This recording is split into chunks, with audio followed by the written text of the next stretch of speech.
Hi, this is Phil, and I'm here to tell you all about the Capes and Lunatics Patreon. Get early access to all of our interviews, including the monthly Chichester chats with writer and comic book legend D.G. Chichester, new episodes of classic Capes and Lunatics shows, including The Quantum Zone, This, That, or the Third, and many, many more specials, all completely uncensored. Access starts for $3 a month, full video when you pledge $5 a month. Check out the link in our show notes or go to patreon.com/CapesandLunatics. Hope to see you there. This is Jam DeMatteis, and you are listening to the Capes and Lunatics podcast.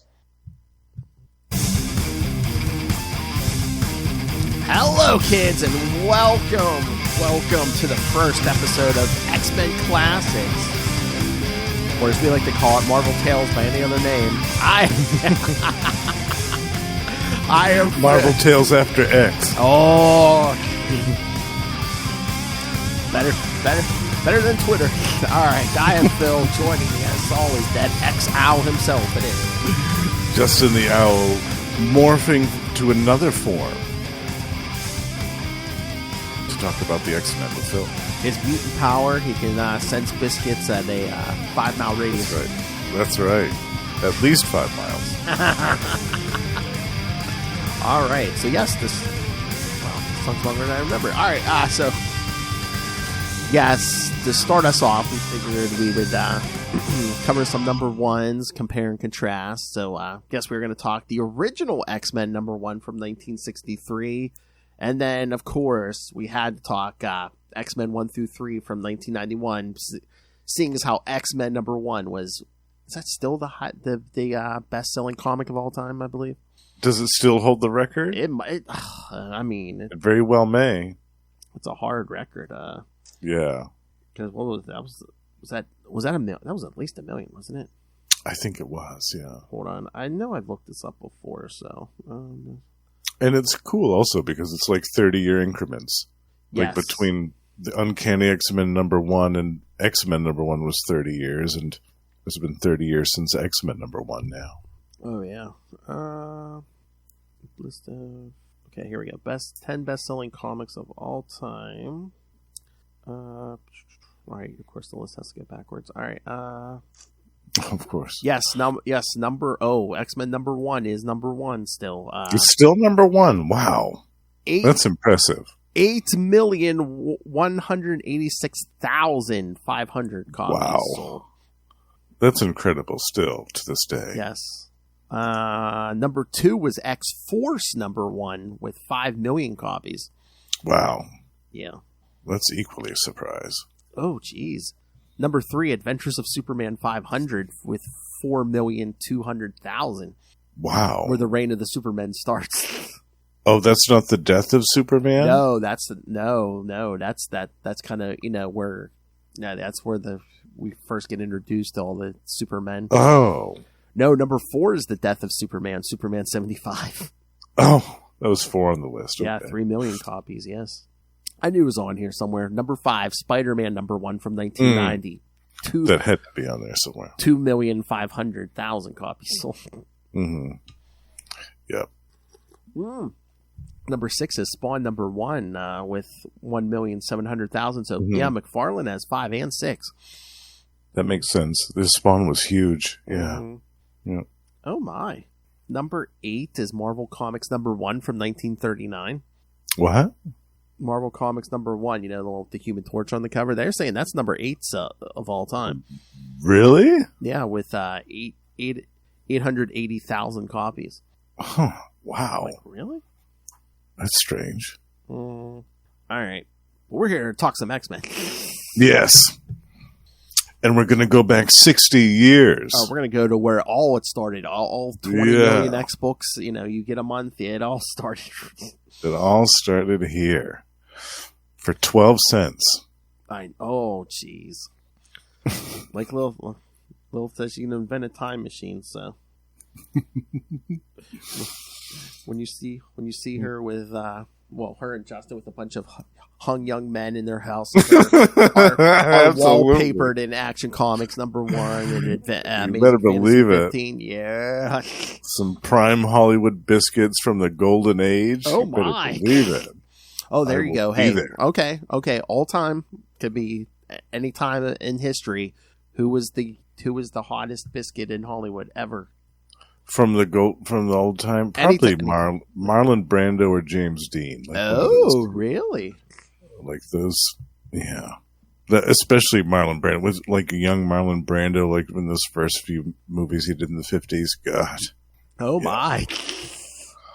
That's definitely flood the basement material. Oh, my. Oh, that's naughty. I know Lilith and I and James or DG Chichester just reviewed Goldfinger. I was like, no young Sean Connery. Oh, yeah, he wasn't bad. Yeah, he wasn't bad. All right, just pulling up some synopses here.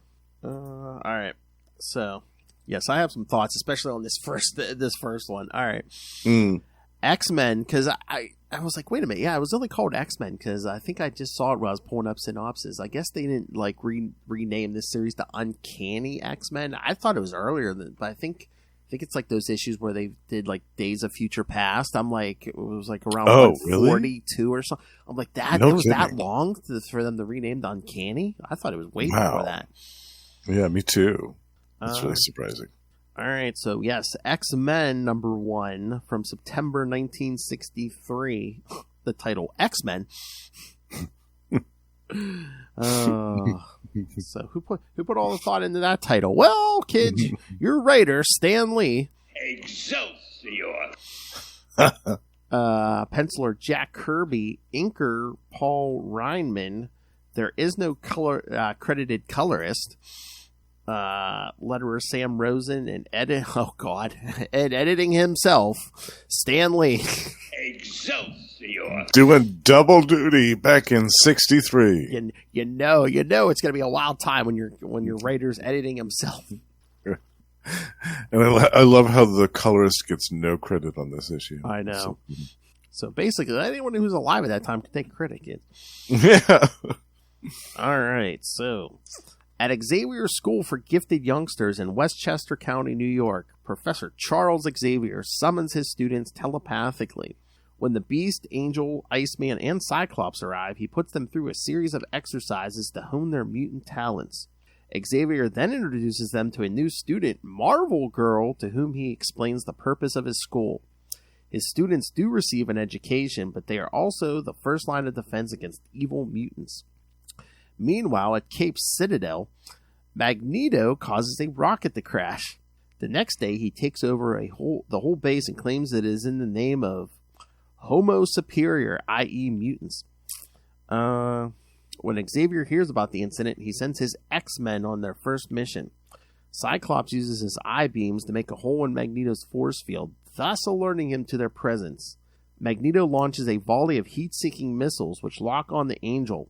Iceman knocks most of them out, and the Beast catches the last one. Magneto then sends metal debris at Angel. Cyclops destroys it. Magneto flings a burning tanker truck at the team. Iceman covers them with an ice shield, and Cyclops blasts a tunnel under the flames so they come up near Magneto. Unprepared for such power and resourcefulness, Magneto sets up another force field and levitates himself to safety. All right. Thoughts on the beginning of All Mutant Kind here, Justin?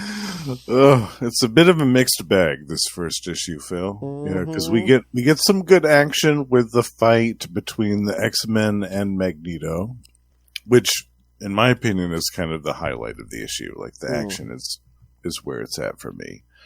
But on the other hand, you get some really crappy dialogue when they're introducing Jean, and you've got what power do you have? She has one very obvious power, the power to make a man's heart beat faster, like that type of stuff. Oh my word! I know. Hello, Russell. Oh my stars and garters.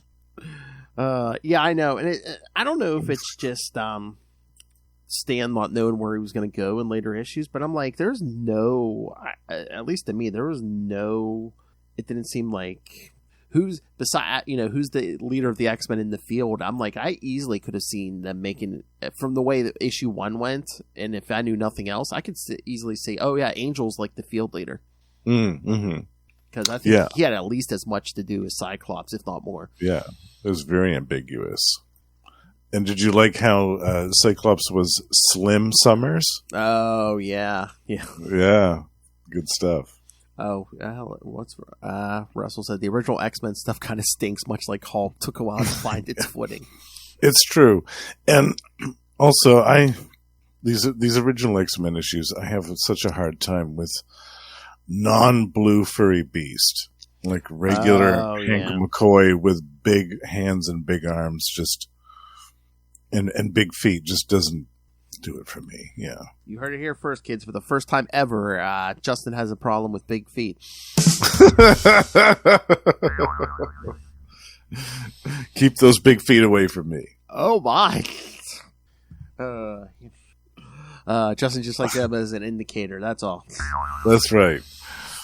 That's right. I think there was one panel, didn't they? I mean, they drew his hands and feet pretty hairy, but yeah, no, he's not blue-furred beast at this point. This is way away from that. Okay, because that didn't happen until the 70s, right? Yeah. Oh yeah. Well, we're gonna get to that in October. Justin. Yeah. Yes. That's right. Okay. Here's my question. On page 1, why is Iceman dancing on a pole? Oh yeah. She looks like she was just working a stripper pole down at Divas. He's doing some calisthenics. Oh, here we go. Quick succession. Russell, preach it. Blue Beast, the best beast. Yes. Not Lion Beast either. Agreed. Yes. And no, we're definitely not going to talk about also non-war criminal. Yes. We're not going to talk about Evil Beast. Well, I hope they keep this, but the new X-Force came out, was it like 2 weeks ago? And they kind of like brought back like a clone of Beast, and it basically, because they even mentioned they're like, oh yeah, he has no memory past his time with the Defenders. Oh, so it's basically 1985 Beast. I'm like, yes, no keep kidding. Look in memory. I'm like, keep him. Yeah, that's good. Keep that around. All right. Yes. Here we go. They fixed it. I was waiting for them to fix it, and then finally they're going to do it. But unless they kill off this clone, which yeah. But they literally mentioned they're like, oh yeah, from his Defender days. I'm like, they've been listening to us. They were listening to Defenduary. Exactly. Yes. So, and this training session, I'm like, okay, so either Professor X is like sitting on a Barker lounger in the middle of the danger room, or they're training like in the middle of the living room. In the middle of the living room, yeah. They didn't quite have the budget figured out for the danger room yet. Yeah, like I said, I think Stan's trying to figure out where to go and stuff. And definitely. Yeah. Iceman dresses up like a snowman. The snowman, yeah. And Cyclops just out and out blasts the Beast into a wall. Yes, he's like stuck in the wall. Yes. Yeah. Even like cracks Iceman's little ice barrier. Also, it should be noted at this time when we are introduced to Jean Grey, aka Marvel Girl. Yes. That her only power is telekinesis at this time. Yes. She's not a telepath. Yes. She had not yet developed her telepathic abilities as she would later. And I was trying to remember when that was. It wasn't that long after this, was it? I thought she developed it pretty quick. Pretty quickly on in the series, yeah. But for this issue, it's just she's just able to move things with her mind, which is still more than enough of a power for this issue, for the story that they're doing. But yeah, God, these early costumes were ugly. Ooh. Oh yeah. Ugly. Because even like later on when they do the blue and gold, they look better. But here, yeah, that does not look good. Yeah, especially jeans. Ugh. Oh yeah. Terrible. Although the beasts. Although, as the boys point out, it clings to her figure. So. Oh yeah. Jeez. But yeah, this one panel on page, it was page 8 or something. People have been pointing that. They're like, see, Iceman's been gay from the beginning, because when the rest of them are looking out the window and be like, oh, look at her, yeah, I'm not her. Oh yes. And he's just like, oh no, I'm not a wolf like you guys. Big deal. Big deal. Girl. They try to explain it that he's the youngest one, but yeah, we know better. Yeah. Big deal, girl. I'm not a wolf like you guys. So yes, kids, Day one. Bobby Day one. Drake. Yeah. Bobby Drake showing no interest in that. Superior puss. It's totally canon. Exactly.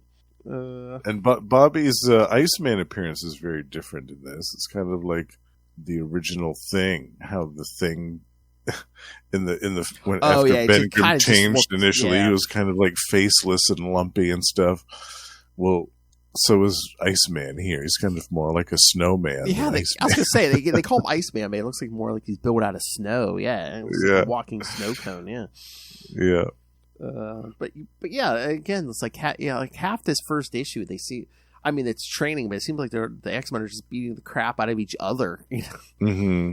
Getting in each other's way. Yeah. Because even when like Jean showing off her powers, like, here, let me bring you a chair. No, she almost knocks the Beast over when she uses her telekinesis to bring the chair over. Yeah, leaps straight up in the air. And again, I think it's just an unfortunate panel, but it's like, look at the size of Xavier's head in that panel. Yeah. Oh my god, he looks like Egghead. I know. I'm like getting bigger. He looked like original leader. Yeah. And he says, due to a childhood accident, I myself must remain in this chair. Childhood accident. Yeah, that gets changed. That gets changed. Backtrack that pretty quick. Yeah, but this whole thing with Hank kissing Jean on the cheek, welcome to the X-Men, beautiful. Like, oh, that's so gross. Ugh. Yeah, I know. Like we said, the era, but I know. Yeah. Poor Jean, though, having to deal with all that. Oh man, Russell's been busy. Phil, did you see the new Sabretooth War issue? Yeah, the Wolverine. Yeah. I can't believe Marvel got away with putting out a comic that violent. Yeah, there's a parental warning on it. It gets bloody. Oh, is a parental warning on that one? There's a bunch of Sabretooths show up. Yeah. I mean, people get killed. Dents. Oh, at the end of was it the first issue? Yeah, so like Sabretooth and his people, because he has like all these alternate Sabretooths with him, but it's like they killed a bunch of people and like spelled out words with body parts. It's like, oh my word. I know, and it's not like a Max comic, it's the regular Wolverine comic. I'm like, whoa. Okay. But yeah, they do put warnings on the cover. Well, for Wolverine, though, that's kind of to be expected. Yeah, I don't think no one that, especially in this day and age, is expecting a nice family-friendly story from a Wolverine comic. Yeah. One thing Hickman nailed about X-Men is that Professor X was always a creep. Yes, I think that they played with that a little in the 90s too, I think. But yeah. He's in love with his underage student. Yeah, yeah. Because I think even during like the Onslaught days when they were discovering like Professor X was like his secret tapes and stuff. I think like I don't know, Jean went in his head or something and kind of saw with like his thoughts is like Yeah. This girl I love, and it's like, wait, what? What? What are you talking about, Charles? Oh man, Ooh. Russell Juggernaut beats. That's coming up in July. Yeah, hey Russell, stay tuned to Ultimate Spider-Cast in July. Lilith and I are going to do all the time Spider-Man either on his own or with the X-Men battle the Juggernaut. So Juggernaut July. Juggernaut beats. I love it. Oh my god! We're finally going to do an edited or a family-friendly version of for the Patreon. The one time we covered Amazing Spider-Man 229 and 230. When Spider-Man battles the Juggernaut, it's like those Roger Stern. Yeah.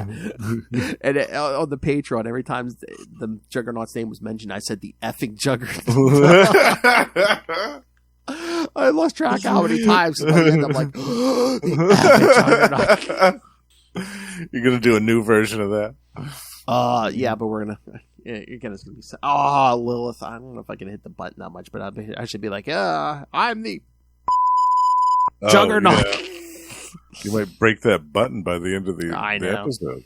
Yeah. Because she's like, you could edit it. I'm like, no, there's so many F's in that episode. I lost the next 6 months editing. That'd be all that you hear for the whole episode.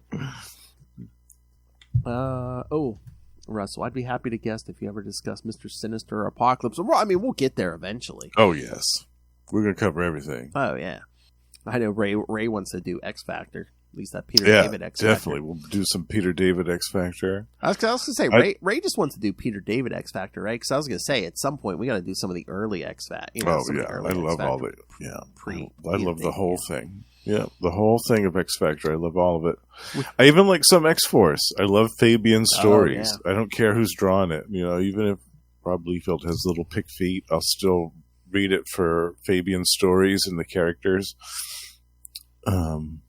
And this, as we'll get into in a little bit, the blue and gold era of X-Men is a particular favorite of mine. Oh, yeah. Yeah. Oh, we might have to do an episode of X-Men Classics. Or when is that? Is it? When's Deadpool 3 come out? Is that like May? Is it May? Or is it July? July. Yeah. I think it's July now. I was going to say, maybe we should do some early X-Force with Deadpool in it. Yeah. Yeah, we should. I think we covered his first appearance already, didn't we? On an early issue of episode of Marvel. Oh, yeah, we did. Yeah. What was it? Episode 2. Yeah, we did do New Mutants 98, which was his very first appearance. Yeah. Yeah. Ray should read Peter David's Marvel Comics Presents Wolverine. Talk about some Cyber Mondays. Yeah. Oh, yes. Yes. Russell did a whole series on the villain called Cyber. Oh, my. Who was introduced in Marvel Comics Presents as a adamantium laced opponent for Wolverine. We're talking about doing the Lord's work. Oh yeah, kids. So yeah, it's not just all X-Men beating on each other in this issue. Yes, we also get the first appearance of Magneto. We do. Yes, an important milestone indeed. Looking all villainous. So yes, he's messing with missiles in this rocket base. So again, it's 1963. So we're either dealing with radiation or the military. Yeah. Russell. Magneto was right.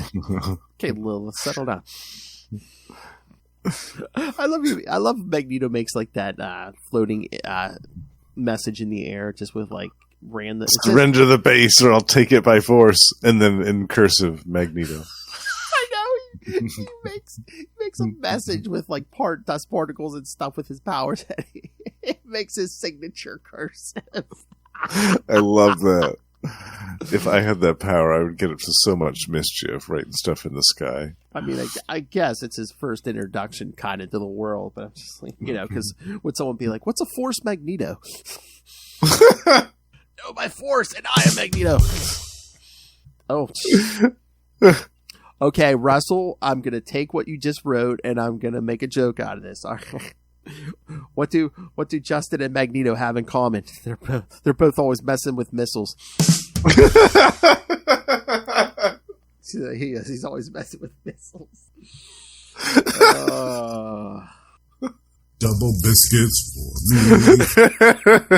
Gonna be some dicks waving out of here. Here's a message to you, Justin. Remember the proto Magneto in the early Hulk stories? Yes. Oh yeah, definitely. What is it, the Metal Master or whatever his name? Yeah, the Metal Master. Yeah.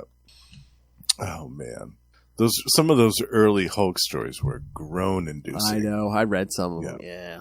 The Toad Men. Oh god. Yeah, I did listen to your episode when you guys did those, but yeah, I've read those. We had to cover them. We had to do those early ones.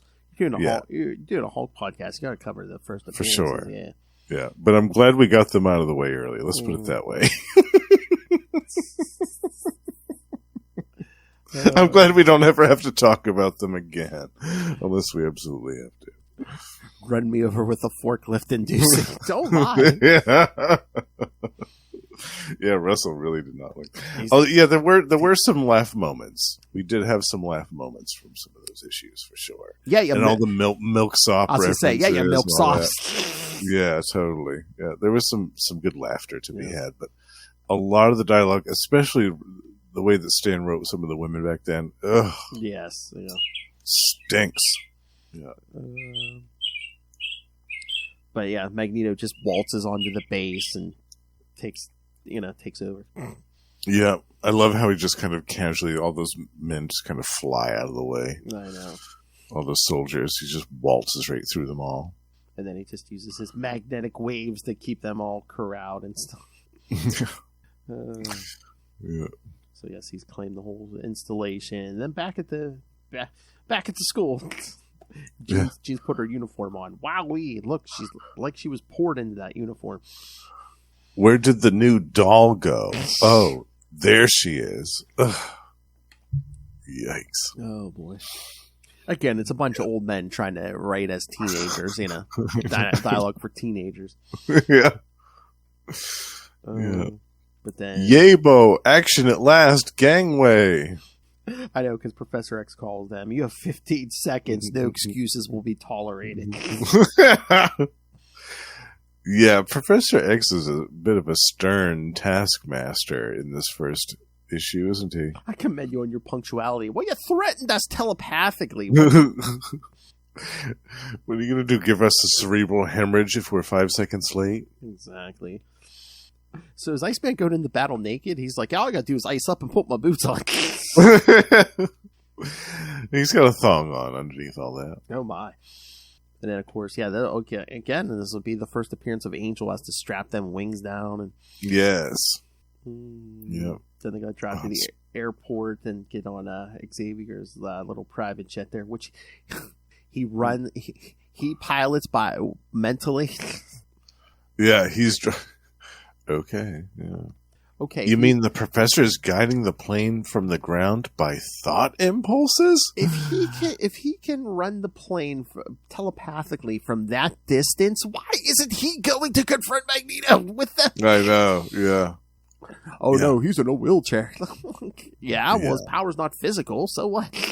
Yeah, he could just waltz out of that jet in his wheelchair and get within striking distance to Magneto and give him the telepathic whammy. Or hell, if his power's running it from this distance, sit in the plane and do it.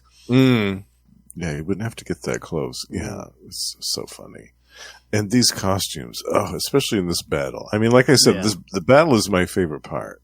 But these early costumes. Oh, yeah. I think Stan was trying to go for like a Fantastic Four vibe where they all, kind of had the same costume, but yeah.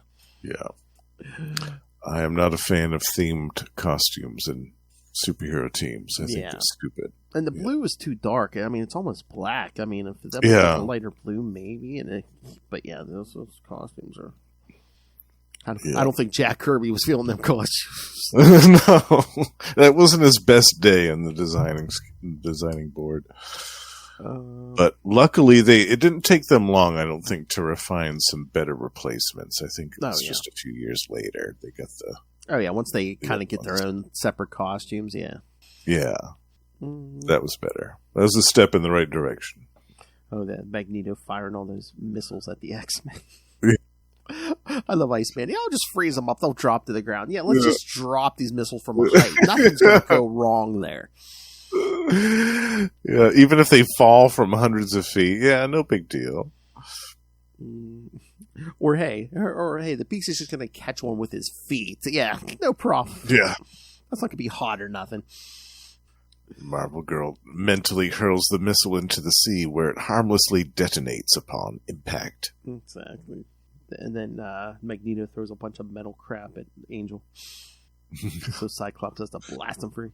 Yeah. Like I said, heads up, X-Men! Here comes trouble. He's pushing a flaming thing of rocket fuel at them. Like I said, it seems like Angel almost had more to do in this battle than Cyclops. If this was your first X-Men story ever, I might be like, yeah, the Angel's in charge. Yeah, the rich guy's in charge. Yeah. He bought his way into the leader's seat. So, yeah, after Magneto they tunnel up under Magneto, and he's like, here I guess. So, yeah, first issue, he gets away. Yeah. Imagine that. I know. Ugh, he created another magnetic force field. Can't fly through. I love at the end when was it the general or whatever? It's like, oh yeah, you call yourselves X-Men. I know I can't ask you to reveal true identities, but this day is I promise before this day is over, the name X-Men will be the most honored in my command. I'm like, oh boy, these good vibes ain't gonna last long for you. Yeah, this wasn't gonna last long at all. I mean, I guess it's just like, oh wait, they were mutants? Never mind. Which again, it's stupid. It's like, and I know like racism and all that crap is like not logical anyway, but I'm just like, why would you hate mutants more than other superheroes? I'm like, they all have powers. Who cares how they got them? Yeah, exactly. And they're using them for good. They're doing a great service to the world by stopping people like Magneto. So why would you even care? Like, yeah, it's so stupid. But it was a good recurring theme to use because it creates a lot of drama and tension. Yeah. And it is, of course, indicative of human culture, human society. Yeah, yeah. Oh, yeah. I mean, Stan was definitely going for the racism card. Yeah. Yeah, definitely. Oh, there's a bunch of trivia about this issue. Okay. Magneto's power shows that he can manipulate the magnetic field around things to enclose them in the field. This theory was debunked and later explained by future writers as his power to control the iron in one's blood and use that to contain them. Right. That was something that he did quite a bit later on. Oh, yeah. Oh, Magneto makes a statement in the air. Oh, it's saying here he wrote his little sentence in the air using levitating bullets. The phrase, surrender the base or I'll take it by force. Magneto. This phrase is similar to the one used by the Wicked Witch in the 1939 movie The Wizard of Oz. If I had that power, I would have written Jeffrey Epstein didn't kill himself. Oh!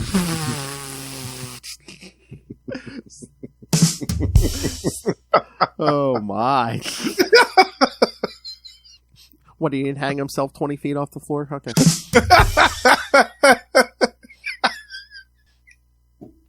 You act like guys can't stab themselves to death 60 or 70 times, Justin. Come on.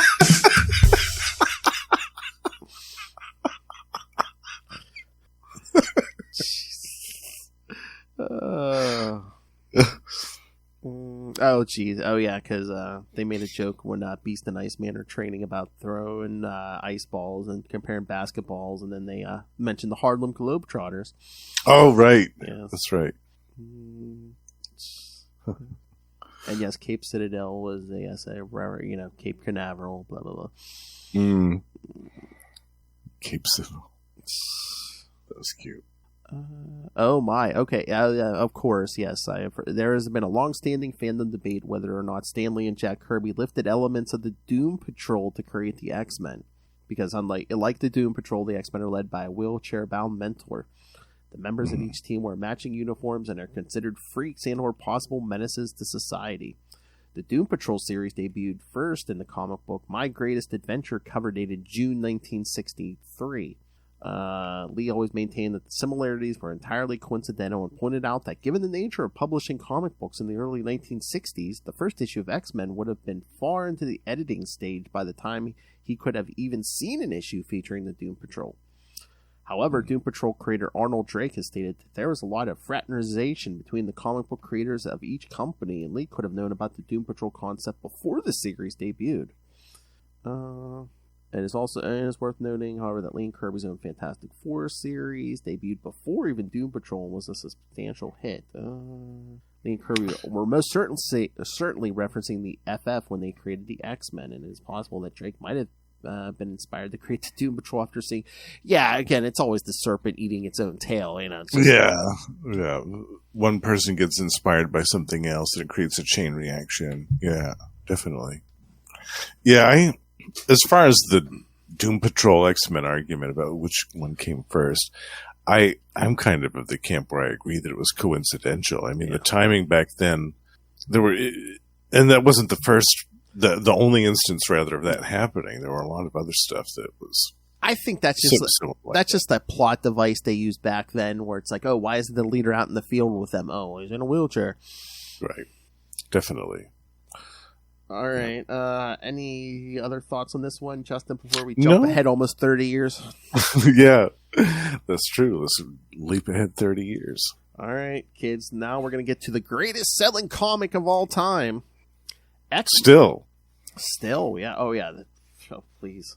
X-Men Volume 2, number 1, from October 1991. Rubicon. Writers Chris Claremont and Jim Lee. Pencils by Jim Lee. Inker Scott Williams, colorist Joe Rosas, letterer Tom Warshawski, and editors Bob Harris and Suzanne Gaffney. A group of mutants have... Oh, this synopsis really... Alright. The group of mutants have stolen a shuttle and are being pursued by some agents. Magneto arrives and tears their ships apart before bringing them on board Asteroid M.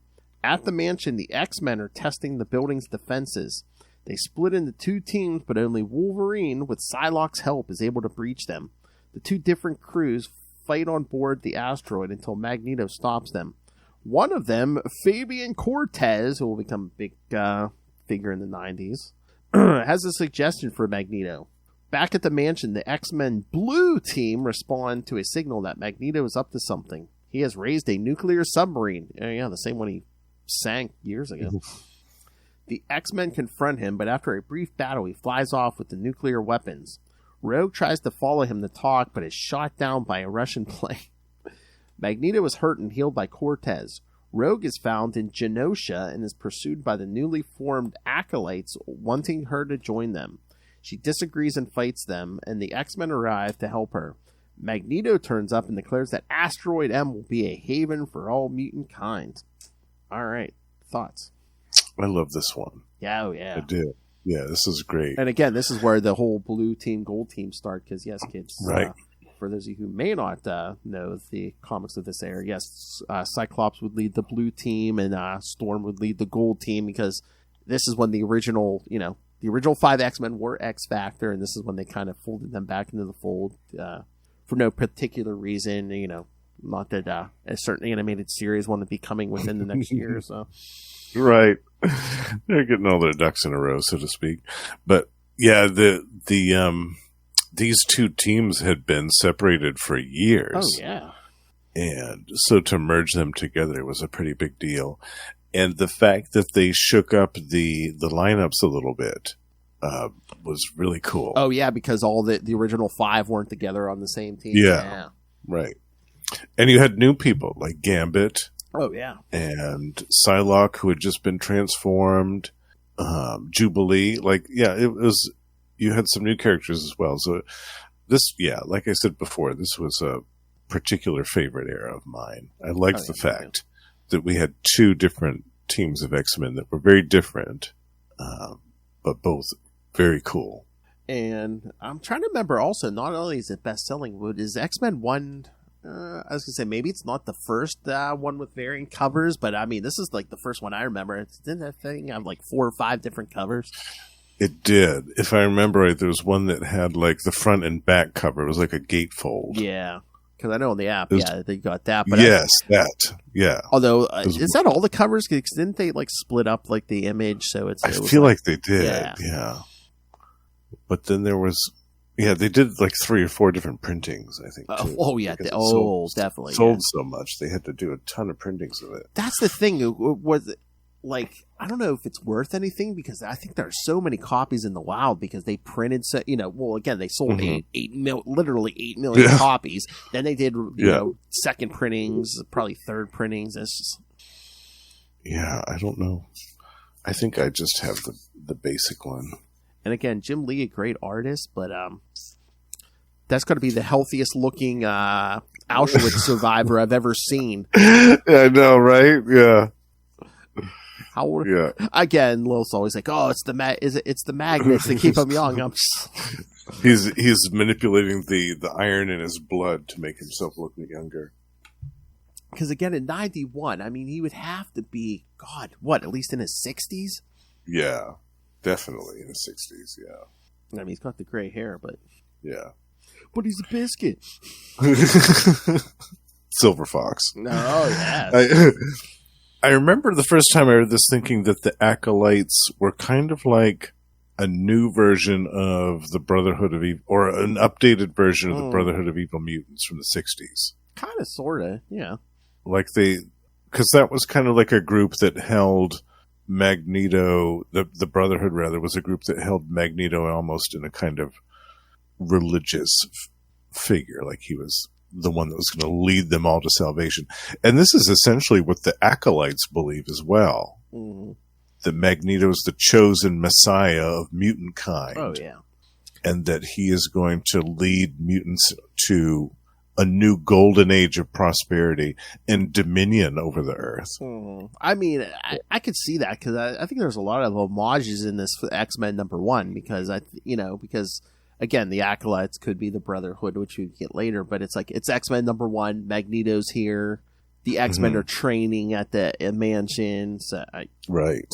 Yeah, I think there's a lot of callbacks to this.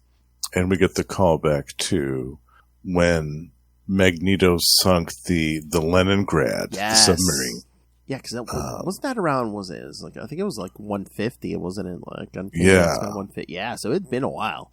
It had been a long time. So yeah, it was really cool to see that reference brought back again.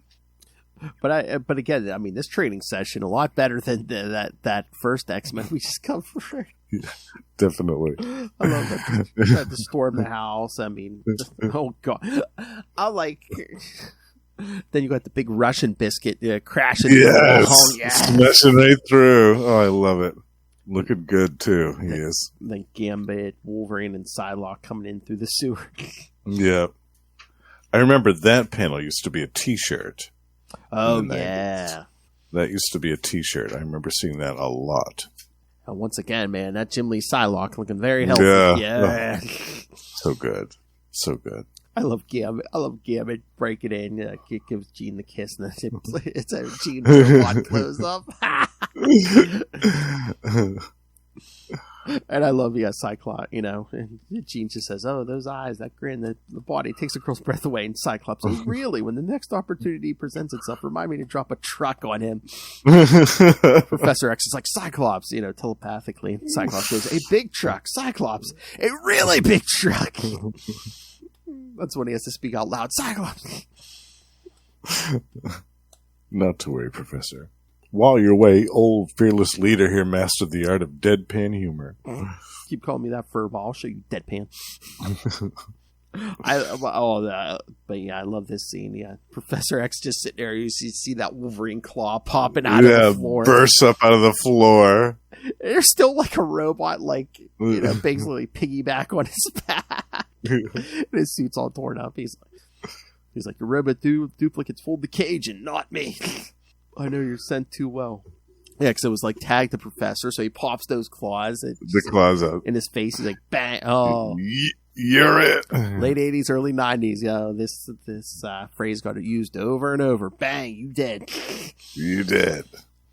Does the digital copy have this this things to come double page thing that was in the comic? I believe it did. Hold on, let me scroll back here. Because that had a preview of Omega Red. Oh, yeah. Which was cool. Yep. Nice. Yeah. And Long Shot, we see him and the Brood. I remember seeing that for the first time when I read this issue, being really excited. I was like, oh, cool. We're going to see Long Shot again, and the Brood. Oh, yeah. You know what? Eventually, we're going to have to cover at least the first year of this book. Yeah, because, the next two issues after these three we're doing Omega Reds and 4 and 5. Red. Yeah. I bet Russell would like to join us for that. I know he's a big fan of Omega Red. Oh, yeah. Yeah. Oh, yeah, we'll have to do that. But yeah, I love the whole thing with the Wolverine and Cyclops. Is like, "What are you doing?" He's like, "Those claws can cut through anything." He's like, "One slip just now," and Wolverine, "I don't slip, bub. I don't slip." Pulling out that cigar. I'm the best there is at what I do. Pulling out that cigar. "I don't slip, bub." Yeah. Oh, yeah, kids, stay tuned for March. Yeah, we're going to be doing a bunch of Wolverine for his 50th 50th birthday for Mr. Wolverine. I love they're like, "Oh, we're going to keep training." Wolverine's like, "Just call up my hologram if you need." He's like, "I had enough of this." Then later Nick Fury calls them to let him know about the Magneto situation. Yeah, please, come on. Again, that is the healthiest Auschwitz survivor I've ever seen. Justin's like, yeah, letting all those abs hang out. Yeah. He's definitely been keeping up with his exercise regimen. Let's put it that way. Oh, yeah, we also get appearances by Banshee and one of Ray's favorites, Forge, in these. Yeah, Forge, yeah. Yep. But yeah, this Jim Lee art is so good, especially like Magneto raises that sub. And the battle that follows shortly after that is excellent artwork. But yeah, just Magneto in that sub amongst all the dead bodies. Dead bodies. All the men that he killed. Sent to their death. Basically, because he killed them all, essentially, with his actions. Yeah, because they're like if they didn't die right away, they suffocated in there. Yeah. But I love it. Yeah, Magneto holding his own against the whole blue team, Unlike his first appearance when he couldn't handle 5 teenagers. Things have changed quite a bit. Oh, yes, another healthy shot of Psylocke there. Yes, kicking him right in the face. This was cool, too, because I don't know if... I think Psylocke had fought Magneto before, but I'm not sure if Gambit had. I don't think so, no. I think this So it was nice to see these quote-unquote newer X-Men engaged with a classic foe in battle. Yeah. Yeah, because I don't know if Psylocke had actually fought him yet, because he was on their side for a while. So yeah. But yeah, I love. Is it this issue or the next one where Magneto's like, why did they attack me? He's like, I was their ally. He's like, Cyclops, I get. He's like, Cyclops has never trusted me and never will. But he's like, I fought next to Wolverine, and stuff. And I liked that era of Magneto as well, when he was kind of leading the X-Men, sort of, almost. Oh, yeah, when they were doing that S.H.I.E.L.D. briefing, they even gave you a shot at him in that purple costume from that era, Yeah, with the big M on it, yeah. Yeah. But, like we said, Rogue gets shot down over Genosha. Magneto gets healed by Cortez. And then the Acolytes. Oh, this is another panel I remember seeing all through the 90s when Beast throws Wolverine to give him the fastball special. Oh, yes, the fastball special. Yeah, definitely. Yeah, we saw a lot of that. And again, I know it's Claremont, but I mean, Wolverine gets out a lot of words in midair while he's flying through midair. Yeah, there's a few moments in this issue where things get a little wordy. Yeah, I mean, word count. You're getting your money's worth here, kids. Absolutely. But yeah, that is a good panel at the last page there too. With I love that. Back up, yeah. I mean, although that cape, man, that's looking like some Todd McFarlane Batman cape there. It really is, or almost Spawn. I mean, it almost looks like he could going all over the place. The whole team on it with that cape. Yeah. And then that whole tease at the end with Moira McTaggart saying it's all my fault. Which they reference an issue of Defenders next issue, which we should cover that one day. Oh yeah, that's true. Yeah. Oh, we could do a Magneto month one month. That'd be fun. There's a lot of different stuff that we could cover. Yeah. Even his own solo stuff. Oh yeah. Yeah, I read a little bit of that. That's good. Oh yeah, they didn't put any of the pinup posters from the end of the first issue. Oh no, the things to come one they did, but there was 3 other ones they didn't put in there on the app. Yeah, I didn't see those either. Because it was a villain gallery, the Blast from the Past, the original X-Men, and then the Wish You Were Here by the pool. Well, you could tell. I mean, they're all in their swimming attire, but you could tell who they were always trying to. Oh yeah. Sell. Yep. My girl Betsy. Yep. They knew what they were doing. Come on now. Yeah. All right. So, any other thoughts on this one? Or no, I love this issue. It's always fun to go back and reread this one. It's a nice classic X-Men Claremont and Lee adventure. With the introduction of some important new villains, the Acolytes, as well. Oh, yeah. All right. X-Men Volume 2, Number 2, from November 1991, Firestorm. I believe we've got the same team here. Magneto and the Acolytes defeat the blue team of the X-Men and take them aboard Asteroid M. While Xavier tries to get through the Moira, they are both kidnapped by Magneto as well. Turns out that while Magneto was an infant and in Moira's care, she manipulated his genetic structure, attempting to cure a possible instability of his central nervous system. Suspecting that his condition had turned him into a villain, Magneto gets mad, having now to question his every decision since the procedure. Angrily, he makes Moira brainwash the blue team into joining his Acolytes. The other half of the X-Men wonder how to help. The situation gets even more tense when Nick Fury reports that the U.S. and Russia have decided to launch a plasma cannon against Asteroid M. All right. So. Yeah, I was surprised at... great first page, yeah, right? just Magneto. Close up on Magneto. Yeah, looking mad. That man is not happy. Yeah, I was really surprised when the X-Men were mind controlled and taken over like that. But yeah, they get defeated at the beginning here. Yeah, that's pretty cool. I love everyone else at the mansions all like Forge and Banshee are all panicked now because they're like, oh, Magneto's coming here next. Yeah, it's only a matter of time.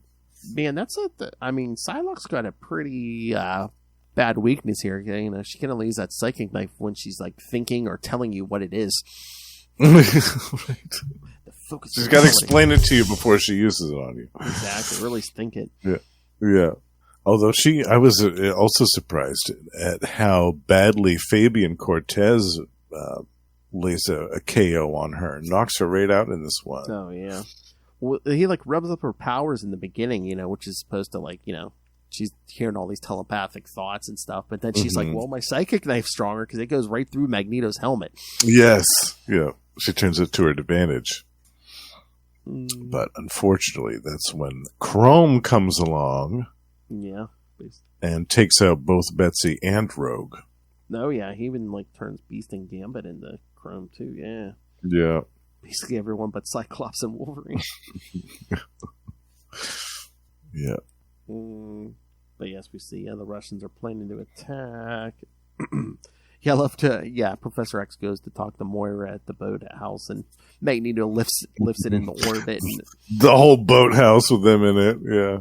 I love he tells Professor X. He's like, yeah, you can try a telepathic attack. He's like, but I'm the only thing keeping you alive up here, so this is a long way down. Sometimes I still forget, too, that there was that story in Defenders where Magneto was turned into an infant. Yeah. Sometimes I still forget about that happened. Yeah, I haven't thought of that in a long time, yeah.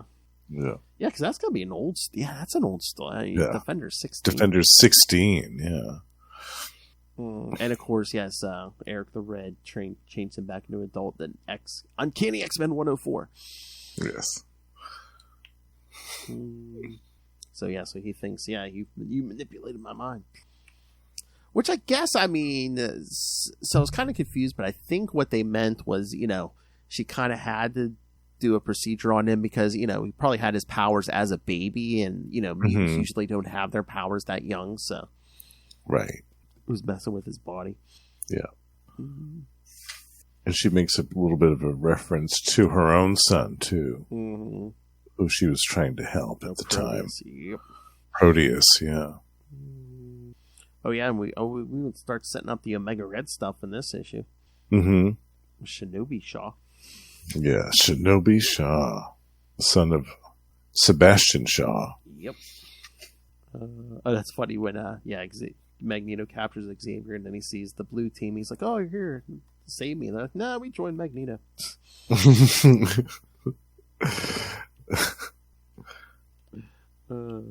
And then the gold teams running scenarios in the danger rooms. Like, how can we? They're like, well, maybe we could defeat the other team, and maybe we could defeat the Acolytes, but not together. And Magneto. Magneto, yeah. Yeah. But that's what they've got to do, or at least try. Well, yeah, because that's the cliffhanger. Yeah, Nick Fury telling them, well, if you're going to do something, do it now, because the U.S. and the Russia are about to, try to blow Asteroid M to hell. They're going to obliterate it. So the gold team's about ready to make their move. And Banshee and Forge were part of the gold team, right? I don't know if officially they were, but it almost seemed like I know at least Forge was going back and forth because I think they were still kind of playing with will him and Storm get together and stuff. But right, yeah. I don't know if officially if he was, but he was kind of just like the the tech guy, so he kind of drifted back and forth between the books. Okay, yeah. And later on, he would go on to join X Factor. Yes. Defender 16 was October 1974. Oh, wow. So that was almost 20 years before this issue. Wow. Yeah, I always forget about that storyline. Mm-hmm. He was turned into a baby. I think it's funny the Defenders bought Magneto. I know. That's also random. I know. Yeah. All right. So, should we get to the third issue? Yes. All right. Fallout. All right. X-Men Volume 2, Number 3 from December 1991. Yes, Fallout. Same team. The Gold team of the X-Men travels to Asteroid M in an undetectable spaceship. More like a glider. Desperately trying to save their teammates before the Russians destroy Magneto's base with a plasma cannon. Aboard the asteroid, Xavier helplessly sees his blue team brainwashed by Moira's technique into following Magneto, though some of them seem to realize that something is wrong. Magneto, still suffering from injuries received by Wolverine, grows more and more dependent on Fabian Cortez's cures. When the Gold team arrives, they have to fight both their teammates and the Acolytes, but soon the X-Men remember themselves. Magneto stops the battle, wanting only Xavier, but then he collapses. Moira understands that Cortez has only boosted his powers to make him feel better. In the meantime, Cortez has escaped and intends to turn Magneto into a martyr and inspire mutants all around the world to follow him. As the plasma cannon is fired, the X-Men hurry to their spaceship. They want to rescue Magneto and the remaining Acolytes as well, but they prefer to stay aboard Asteroid M and die as it goes down. Oh yes, kids, and this was Chris Claremont's final comic with Marvel until 1998. No kidding. This issue? Yeah. I thought for some reason he stayed on for a while after this. No. When he returned to Marvel as editorial director and the regular writer of Fantastic Four. No kidding. Oh, that's right. He was writing Fantastic Four when they came back from Heroes Reborn. Yeah. So I wonder, I guess it must have been Scott Lobdell that took over after him on this. Maybe, yeah. So, yeah, 7-year break there. Wow. So, yeah, he had a long run on X-Men. So, yeah, this was the final issue of his original run, kids. Yeah. I wonder if that was planned, that they were just going to be like, well, can you do the first 3 issues of X-Men before you take off and do whatever else he was planning. Yeah, I wonder, because, I mean, it was a whole new era and stuff, and, yeah, I wonder if they had planned that. That's interesting. But, yeah, this one was interesting, because, yeah, I mean, we see, like, Rogue and some of the other team members, like, come to their senses.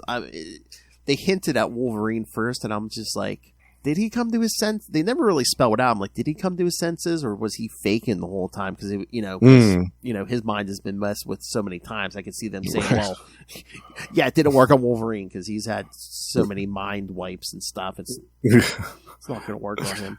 Yeah, he's immune to mind control at this point, just by default. Yeah.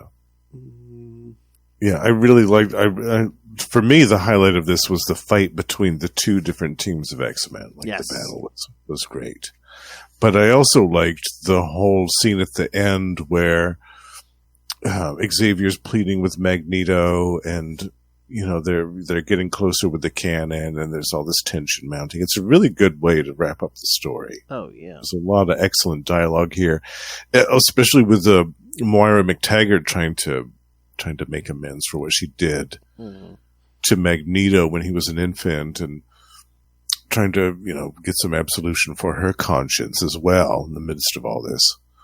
And again, just that Jim Lee art, like that Magneto panel. Yeah, like it's so good. Eyes glowing and everything. Yeah. Yep. So, sorry, Justin, no close-ups of Gambit in that Speedo or whatever he's wearing. Yeah. That's okay. That panel was good enough for me. And I'll take Gambit in a Speedo any day of the week. And are those sunglasses he's wearing? I'm like, you're on a space station. I'm like, why are you wearing sunglasses? I know. Doesn't he have some light sensitivity thing because of his eyes? Maybe. I don't know. I don't know. I can't remember. I think he just wants to look cool. Yeah. I remember his eyes are different from everybody else's for some reason. Yeah, well, I know they glow. Yeah, I can't remember if they have sensitivity or not. That's funny. But yes, I love the other team. They get up there in that basically a see-through glider. Then they get. Did they not build a door into it? Like Iceman had to freeze the side of it, and then they had to have Colossus punch their way out of it. Oops. They borrowed Wonder Woman's invisible jet, and they didn't ask her where the door was.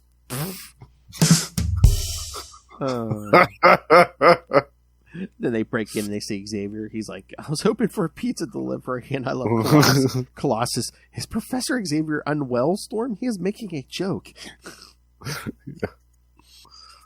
It is quite a difference from the Professor Xavier from Uncanny X-Men number 1.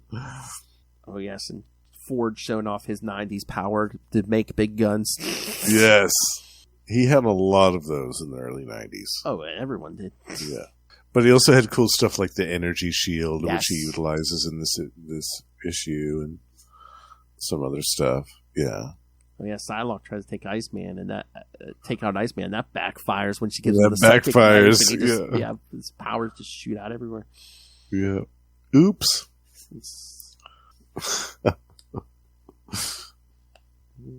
Yeah, big fight. Yeah, I love this. It's a very epic story. It has a very epic quality to it. This whole 3-issue story.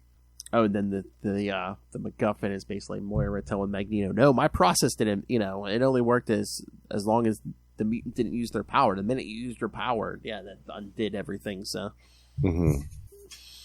which, okay, so that's the thing. I would guess that's either why Wolverine wasn't affected or came to his senses quickly, because his power is his healing factor. So, I mean, that healing factor is always working to keep him young, right? So, right, it would make sense. Yeah. It makes sense that his healing factor would try to combat whatever that was, because it's some type of, isn't it some type of viral thing that Cortez does, like with his mind control powers? That was the Moira technique, wasn't it? That brainwash. Oh, them? yes, yeah. It wasn't Cortez, yeah. But I'm just like, yeah. So between his healing factor and that he's been mind wiped 50 times, Wolverine never should have been under. Yeah.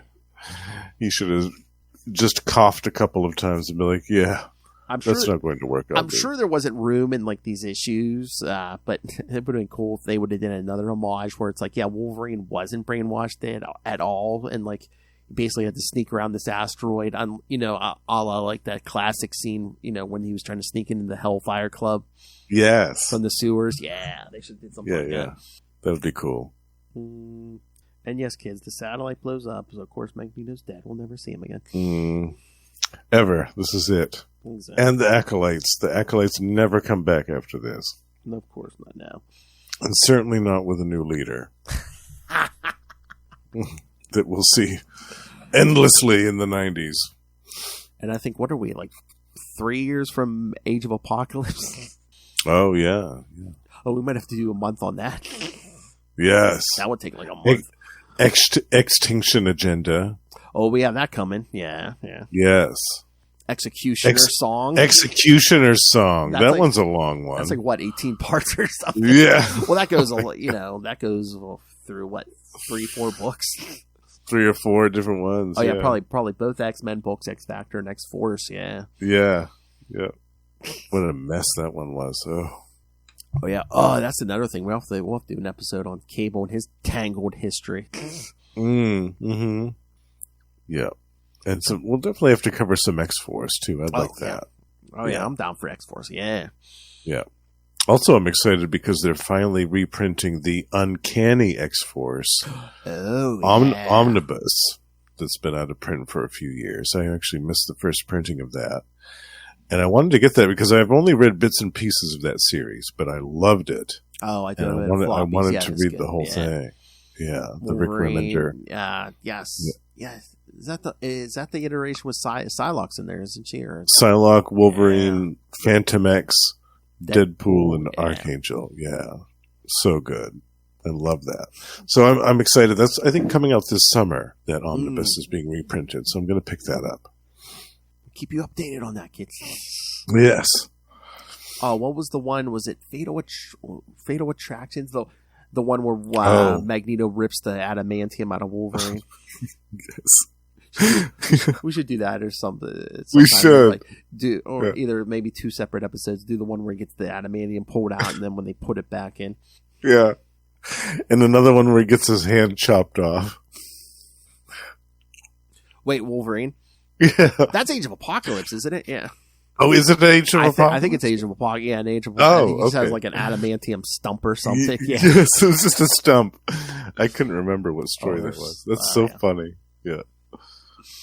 They've done a lot of different things to Logan over the years. Oh, yeah.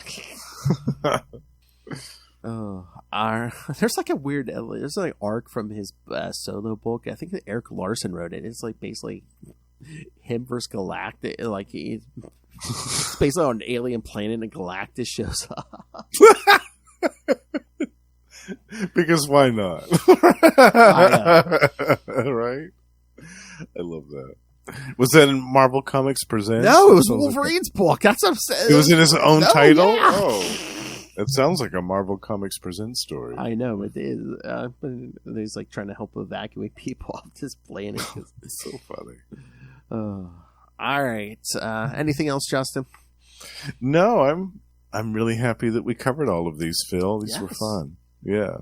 All definitely. right. Well, next time, kids, one of my personal favorites. Yeah, we're going to cover more. I know one of the early Marvel Tales episodes, we did cover some Nate Gray X-Men, like his first 4 issues from the Age of Apocalypse. Yeah. But yes, next time we're going to cover one of my personal favorite stories of his. Yeah. From X-Men 63 through 66. We're going to jump ahead a bit in Yes. the X-Men series. Yeah. If anyone remembers the Counter X era, what was it? It was either 1999 or 2000, where they kind of, all the X books kind of jumped ahead. I think it was like 6 months or something.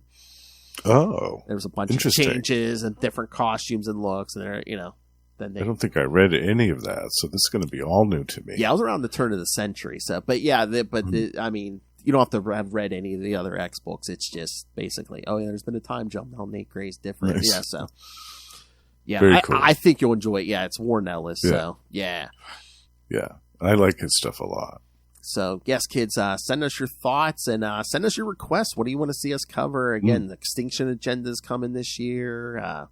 We got a March, and we're going to have a whole month of Wolverine for his 50th anniversary. There's going to be a few annuals in Atlantis Attacks. Yes. Which we'll be covering on Marvel Tales. Yeah, hold on. Let me pull. I know we're going along here, but it's the first episode. Let me pull the schedule up here. Yeah, there's a lot of good stuff coming up here, kids. Wolverine stuff in March, including the whole Weapon X story for Marvel Comics Presents. The origin. Exactly. Extinction Agenda. Of course, yeah. Like we said, in October we're going to cover. Yeah, we'll do that here. In October we're going to cover when Beast first grows his fur. Yeah. I'm excited about that, too. It's been a long time since I've read that story. Too. Very, very long. Oh, yes. November, I guess we're going to get to some... we're going to get Excalibur, because... Yes. For my birthday month. One of my personal favorites. And we'll probably have a surprise or two along the way, so... Yeah, definitely. And again, if we're not doing this, we're doing Marvel Tales, so yes, kids, you're going to get... Yeah. We'll get something every week. Yes. Yeah. All right, so yes, email us your thoughts, your requests, CapesandLunatics@gmail.com, or call the voicemail 614-382-2737. That's 614-38-CAPES. Again, I do have some comics and some merch, so yeah, send us some feedback. Get a prize. Yes, get some goodies. You can find all things Capes and Lunatics episodes, social media, like I said, merchandise, and the Patreon, which again, it's getting crazier and crazier over there. Yeah. It's getting more and more. More vicious and brutal than ever. You'll walk away saying two things. Oh, that's naughty. And I love it. So find everything all in one place. That's tubespace.io/Capes and Lunatics Podcast Network. That's tubespace.io/Capes and Lunatics Podcast Network. All right, now for this Justin the Owl, the king of podcasting, besides every podcast on Earth, specifically, yes, you can hear him every week either on Marvel Tales or X-Men Classics or both. Sometimes you'll get a both. Sometimes both, yeah. So, which, again, when this episode hits next week, yes, you'll get this and a Marvel Tales. So you can also find him on twice a month on Electric Mullet, the Superman podcast with me and Tyler Patrick, doing Superman in Order from John Byrne's Man of Steel. And, of course, you can hear him on monthly on shows with me and Russell, such as We Are the Night, the Batman podcast. The Batman podcast. Doing our monthly Azrael episode. And, of course, Energon Universe, where we cover all the new Transformers and G.I. Joe content coming out of Image Comics. But that is not all he does. That's right. Sir, where else can people find you talking comics? You can also find me at Gamma Charge, the strongest podcast there is, where 3 times a month now, Russell and I talk about the Incredible Hulk and the Sensational She-Hulk. And we also have a Patreon, so do check that out. Also, we are joined by none other than the High Priest of Khonshu himself, Ray, and the birthday boy himself. Happy birthday, Ray.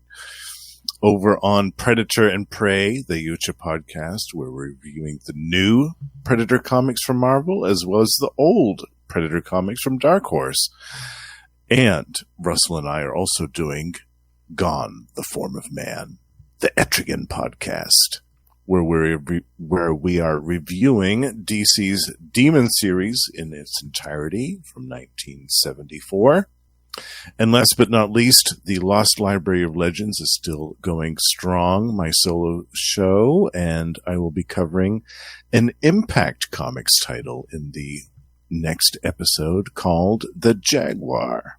We're going back to the 90s here, bitch. Oh, my. Cock-a-doodle-doo! Double biscuits for me. My Tweety Bird just went off just in time for that. All right, kids. Thank you for joining us. Again, you'll get some Marvel Tales, but next time we do X-Men Classic, it'll be X-Men 63 through 66. Yes. Trust me. Returning to the adventures of Nate Gray. Good story, kids. Trust me. I love it. Yeah. I can never I'm read excited that for that one. I can never read that story. See if you can guess the twist. Plot twist, kids.